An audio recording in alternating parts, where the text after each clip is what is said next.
Muy buenos días, teniendo a toda la audiencia que nos está escuchando ahorita aquí en el Metroplex y aún fuera del Metroplex. Le damos al Señor las gracias que nos ha dado un nuevo día. Le damos al Señor las gracias que podemos estar incorporándonos a nuestras responsabilidades, a nuestras labores en este día.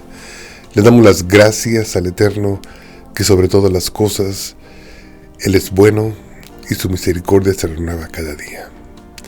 Seguramente lo que no completamos el día de ayer, tenemos una nueva oportunidad para terminarlo. Y yo creo que usted está en la posición en la que estamos todos. Necesitamos constantemente acercarnos a la presencia del Señor, porque es donde fluye esa paz, donde fluye esos dones de su Espíritu para poder vivir conforme su voluntad. Bienvenidos una vez más a nuestro programa Hablemos de lo que no se habla.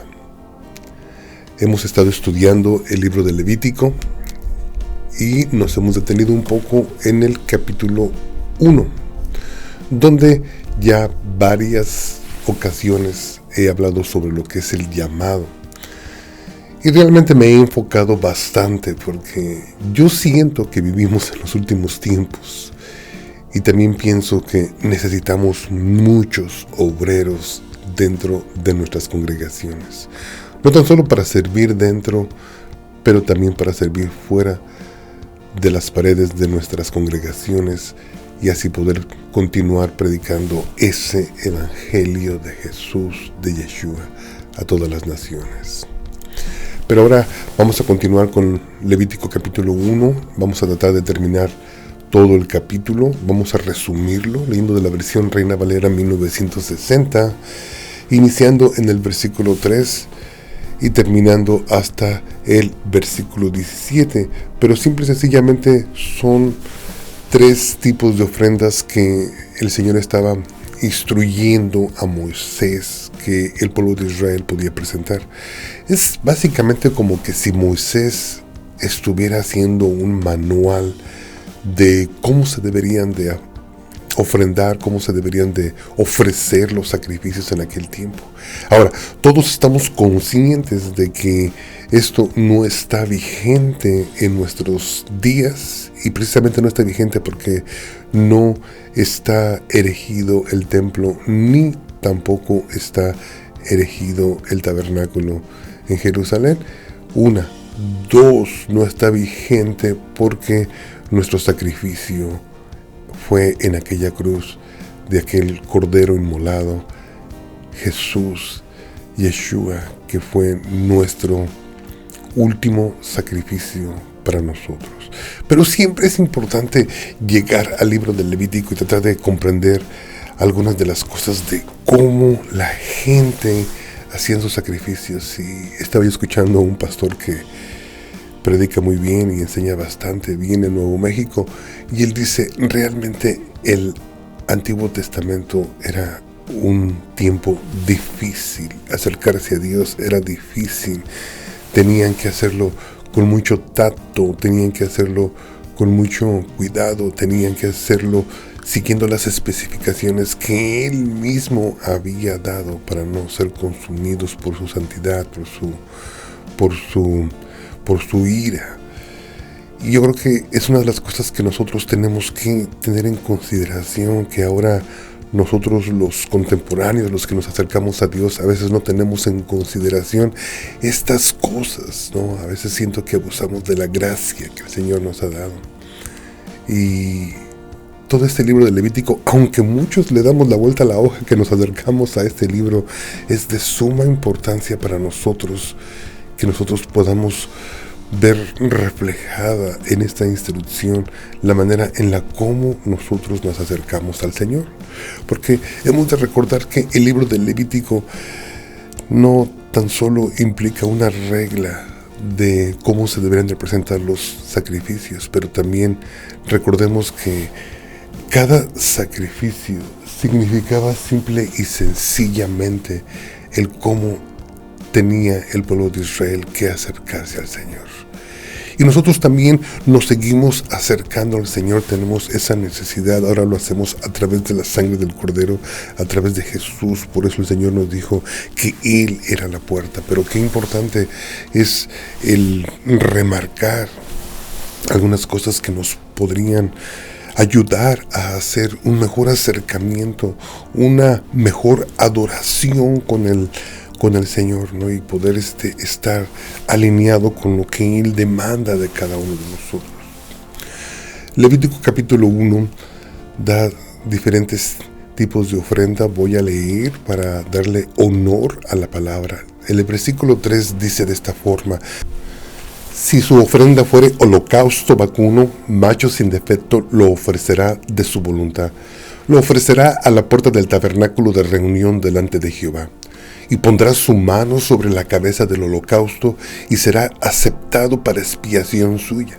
Entonces degollará el becerro en la presencia de Jehová, y los sacerdotes hijos de Aarón ofrecerán la sangre y la rociarán alrededor sobre el altar, el cual está a la puerta del tabernáculo de reunión, y desollará el holocausto y lo dividirá en sus piezas. Y los hijos del sacerdote Aarón pondrán fuego sobre el altar y compondrán la leña sobre el fuego. Luego los sacerdotes hijos de Aarón acomodarán las piezas, la cabeza, la grosura de los intestinos sobre la leña que está sobre el fuego que habrá encima del altar. Y lavará con agua los intestinos y las piernas, y los sacerdotes harán arder todo sobre el altar. Holocausto es ofrenda encendida de olor grato para Jehová. Bueno, con eso será más que suficiente. Casi todos los demás son diferentes sacrificios, pero son bastante repetitivos. Pero vamos a tomar unas palabras de todo esto. Número 1, el libro del Levítico se compone de palabras claves como lo que es holocausto, sacrificio, sangre, lavar, sacerdotes, Aarón, porque es un libro completamente sacerdotal.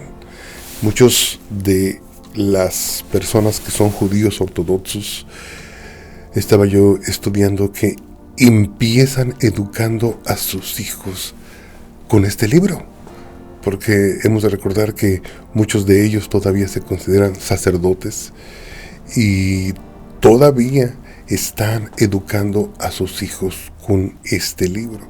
Para nosotros es algo diferente porque ya lo hemos repetido. Nuestro sacrificio fue Jesús, fue Yeshua, pero ahorita solamente estamos desempolvando un libro que la misma palabra a través del apóstol Pablo nos dice que toda la escritura es inspirada por Dios y toda la escritura es apta para instruir, para redarguir, para edificar, para que nosotros podamos tener el conocimiento de las cosas que fueron, que son y que van a ser.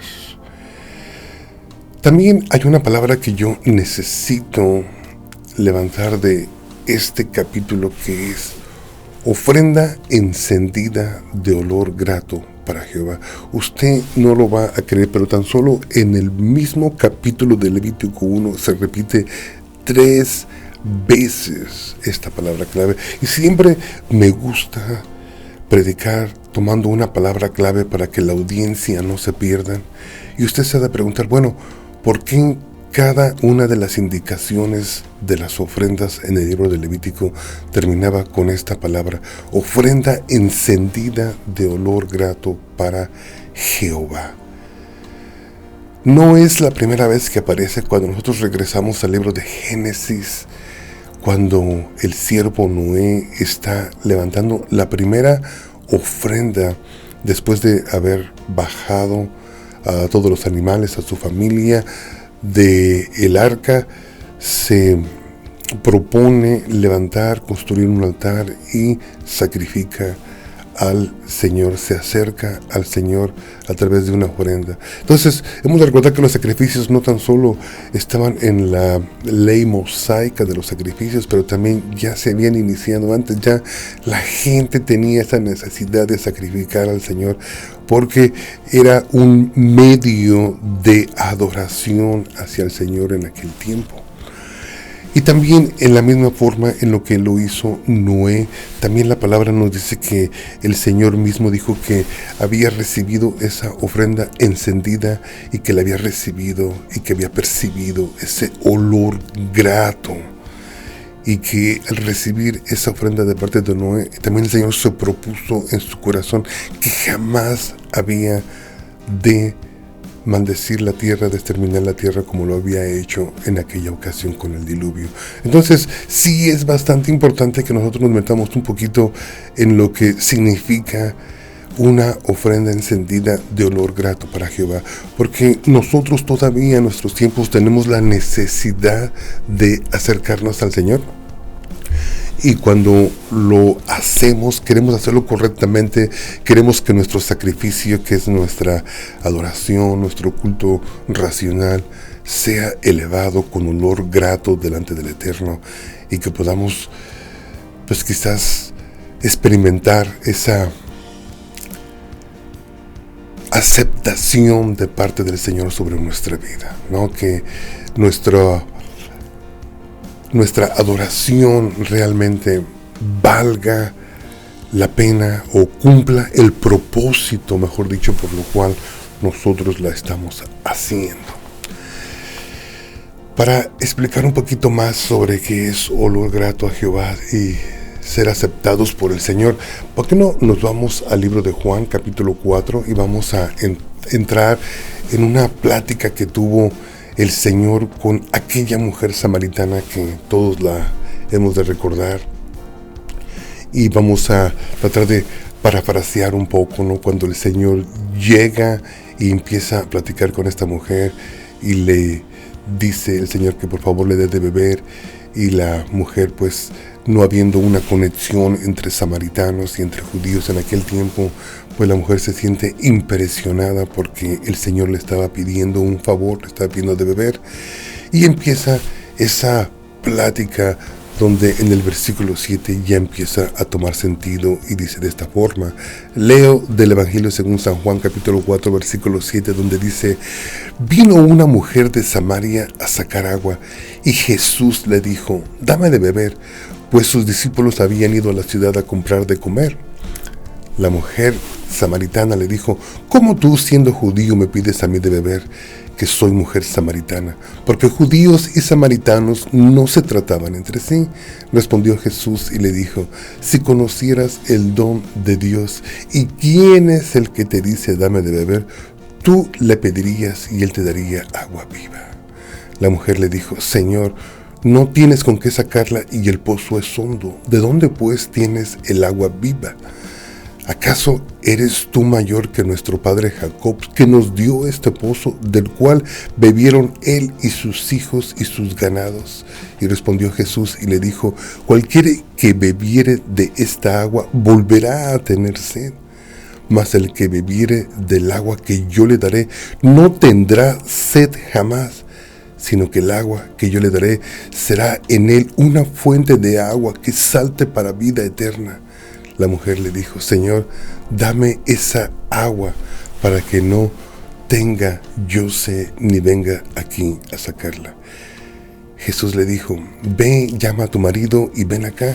Y respondió la mujer y dijo: no tengo marido. Jesús le dijo: bien has dicho, no tengo marido, porque 5 maridos has tenido y el que ahora tienes no es tu marido. Esto has dicho con verdad. Le dijo la mujer: Señor, me parece que tú eres profeta. Nuestros padres adoraron en este monte, y vosotros, refiriéndose a los judíos, decid que en Jerusalén es el lugar donde se debe de adorar. Jesús le dijo: mujer, créeme que la hora viene cuando ni en este monte ni en Jerusalén adoraréis al Padre. Vosotros adoráis lo que no sabéis, nosotros adoramos lo que sabemos, porque la salvación viene de los judíos. Mas la hora viene, y ahora es, cuando los verdaderos adoradores adorarán al Padre en espíritu y en verdad. Porque también el Padre tales adoradores busca que le adoren. Dios es espíritu, y los que le adoran en espíritu y en verdad es necesario que adoren. La mujer dijo: sé que ha de venir el Mesías llamado el Cristo. Cuando Él venga nos declarará todas las cosas. Jesús le dijo: yo soy el que habla contigo. ¿Por qué estoy conectando Levítico 1 con Juan 4? Porque Levítico 1 nos habla de un manual que se estaba escribiendo para que el pueblo de Israel se pudiera acercar al Señor. Un manual de adoración, un manual de cómo la gente podría en su necesidad acercarse al Creador. Y ahora estoy remitiendo Levítico 1 a Juan capítulo 4, porque nosotros también tenemos esa necesidad de adorar al Señor. Y esta palabra que Jesús le da a esta mujer, cuando le dice específicamente que es necesario que nosotros adoremos en espíritu y en verdad, está básicamente diciendo: es necesario que nosotros sacrifiquemos en espíritu y en verdad lo que el Señor acepta de nuestras vidas. Porque lo que nosotros queremos es que el Señor, cuando nosotros estamos sacrificando, sea nuestra alabanza, nuestra adoración, nuestras finanzas, nuestro servicio, cualquier cosa que nosotros sacrifiquemos al Señor.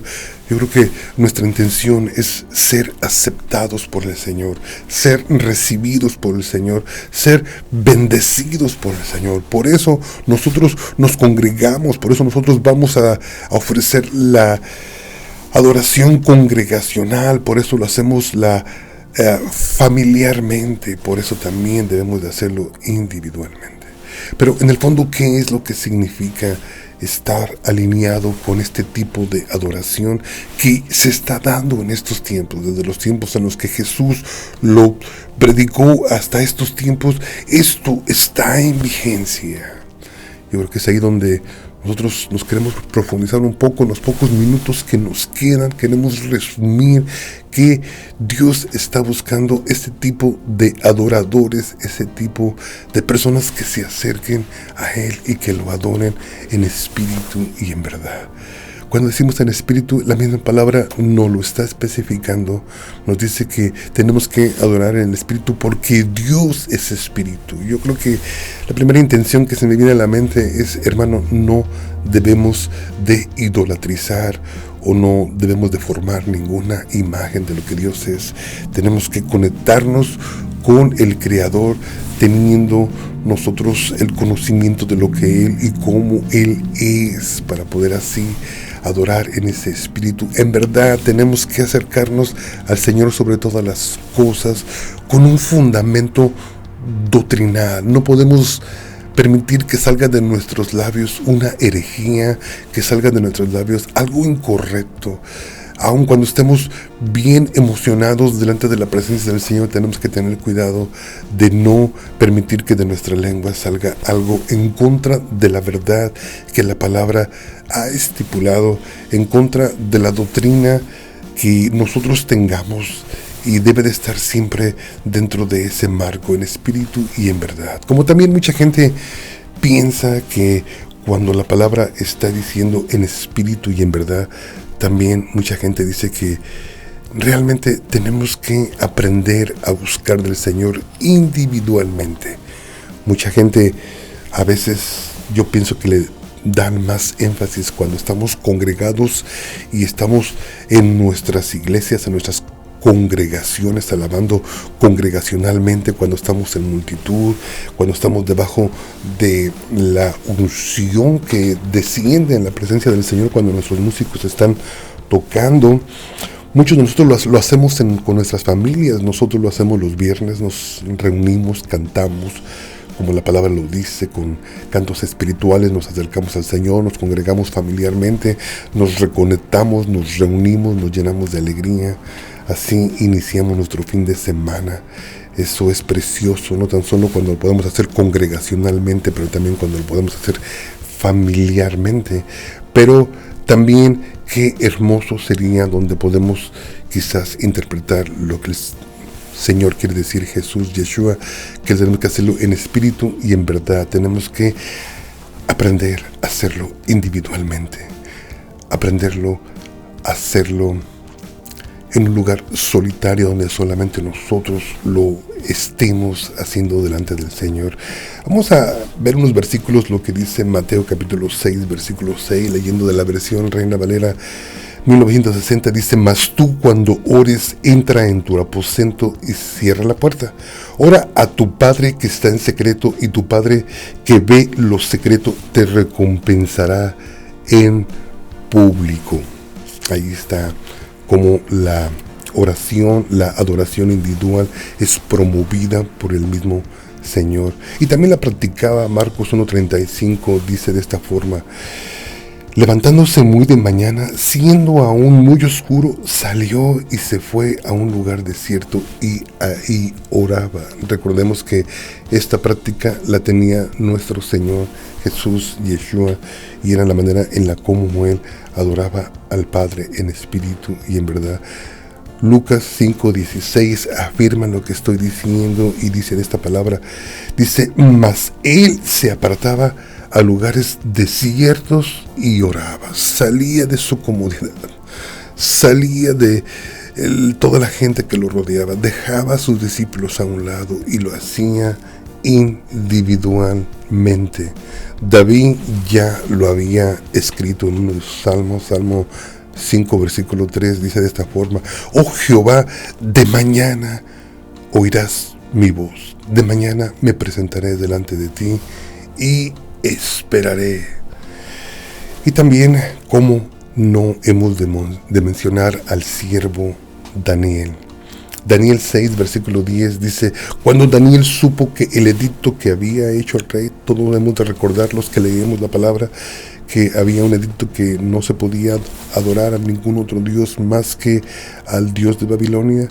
¿Qué es lo que la palabra dice? La palabra dice que cuando Daniel supo que el edicto había sido firmado, entró en su casa y abiertas las ventanas en público de su cámara que daban hacia Jerusalén, se arrodillaba 3 veces al día y lloraba y daba gracias delante de su Dios. Hermano, cualquiera que sea la forma en la como tú adoras al Señor, como tú te acercas al Señor, hermano, solamente queremos afirmar lo que la palabra dice, en espíritu y en verdad. Bueno, que el Señor te bendiga. Se nos acaba el tiempo. Mi teléfono es 214-212-7676. Y recuerda, hermano, que Levítico simplemente es un libro, es un manual de cómo acercarnos al Señor. Ojalá y que nos puedas continuar acompañando, porque podamos tener mucha enseñanza de este libro en cómo correctamente podemos levantar ese olor grato al Señor. Amén. 214-212-7676. Bendiciones. Que el Señor te bendiga, que el Señor te guarde, haga resplandecer su rostro sobre de ti. Yebrajecha